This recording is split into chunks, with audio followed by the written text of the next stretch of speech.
गोटे महिला आसते बयस पाखापाखि 25 ରୁ 30 भितर हेब तांकर मेन कंप्लेन थिला कि लास्ट 3 मास रु 6 मास हेलानी तांकर जो मेंस्ट्रुअल साइकिल होउची ता बहुत इरेगुलर होउची एवं जेतेबेले भी ब्लीडिंग होउची बहुत कम मात्रा रे होउची। से देखिया को पूरापूरी फिट थिले, बिल्कुल भी मोटा नथिले। पीसीओएस रो किछि भी लक्षण तांको देहरे लागु नथिला। पुणी मु तांको अल्ट्रासाउंड करिया पई कहली, अल्ट्रासाउंड रे भी तांकर जो ओवरी थिला नॉर्मल आस्थिला।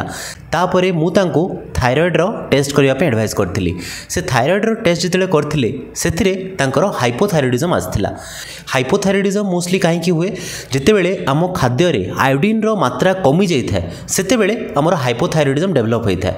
आयोडीन एक्चुअली आम देह पई बहुत कम मात्रा रे दरकार, जेते भी दरकार ताहा आमे जो नॉर्मल यूज कर नुण रे ता हमको मिल जाई था, किंतु सही लेडी हाइपोथायराइडिज्म डिटेक्ट हैला।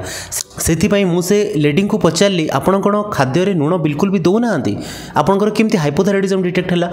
तो से कहले नै नुण तो यूज करूछु सर आमे, किंतु आमे जो भलो जो पिंक सॉल्ट आसे जो हिमालयन सॉल्ट आसे ताको आमे बेसी मात्रा रे यूज करिथाउ एवं सही सॉल्ट ही आमे लास्ट 3 ରୁ 4 वर्ष हलानी यूज करूछु।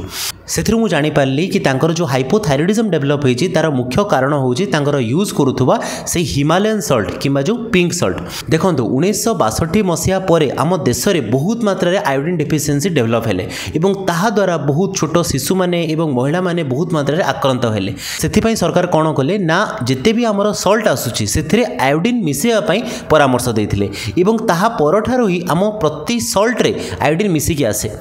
किंतु लास्ट किछि वर्ष हला देखा होची कि लोक माने जो नॉर्मल सॉल्ट आसुची ताको यूज न करिकी जो पिंक सॉल्ट आस्ताय, हिमालयन सॉल्ट आस्ताय, जो सेंधा नमक आसीताय ताको यूज करूचंती एवं भाबुचंती कि एहा जो नॉर्मल सॉल्ट अछि ताठू बेसी उपकारी एवं एथिरे हमर ब्लड प्रेशर बढ़िबनी, हमर सुगर बढ़िबनी एवं एहा हम देह पई बहुत हेल्पफुल हेबो।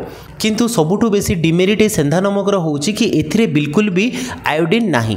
सेति पई लास्ट किछि वर्ष हेलानी हमर जो हाइपोथायराइडिज्म रो केस माने मध्य बढ़ी चालुची। देखंतु आपण लुण को मात्रा रे खाउचंती सेटा इंपोर्टेंट। एटा इंपोर्टेंट बिल्कुल भी नुहो कि आपण नॉर्मल सॉल्ट खाउचंती किंबा पिंक सॉल्ट खाउचंती, दुही थिरे ही सोडियम रो मात्रा प्रायतः समान रही थाए।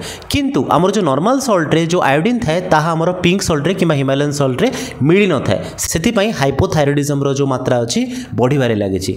तो जदि आपण रेगुलरली ए जो हिमालयन सॉल्ट बा सेंधा नमक खाउचंती आ रेगुलर सॉल्ट बिल्कुल भी खाउ नांती तेबे निश्चय आपणकर थायराइड टेस्ट करि नेबे। धन्यवाद।